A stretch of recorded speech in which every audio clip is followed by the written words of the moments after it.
అందరికీ ఉగాది శుభాకాంక్షలు. ఉగాది పండుగ అంటే ఉగాది పచ్చడి.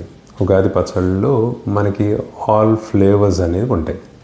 లైక్ వేప పువ్వు, బెల్లం, మామిడి, చింతపండు, సాల్ట్, ఉప్పు అండ్ మిరియాలు. సో ఎలాగైతే అన్ని టేస్ట్ అనేది ఉగాది పచ్చడిలో ఉంటాయో అలాగే మన జీవన శైలి కూడా ఇలాగే అప్స్ అండ్ డౌన్స్ ఉంటాయి. సో ఆరోగ్యకరమైన జీవన శైలి అనేది ఒకసారి ఒక టైంలో బాగుంటుంది, ఒక టైంలో అనేది అంతగా సరిగ్గా వెళ్ళదు మనకు అనుకూలంగా. ఎందుకంటే ఇంట్లో స్ట్రెస్సెస్ ఉంటాయి, ప్రొఫెషన్లో ప్రాబ్లమ్స్ ఉంటాయి, మనకి మెంటల్ స్ట్రెస్సెస్ అనేది దీనివల్ల మనం తీసుకుంటున్న జీవనశైలి జాగ్రత్తలు అంతగా సరిగ్గా ఉండకపోవచ్చు. కొన్ని టైం బాగున్నప్పుడు అన్నీ బాగుంటుంది కూడా. సో డిస్పైట్ ఆల్ దిస్ మనం పర్సిస్టెంట్గా ఉండాలి.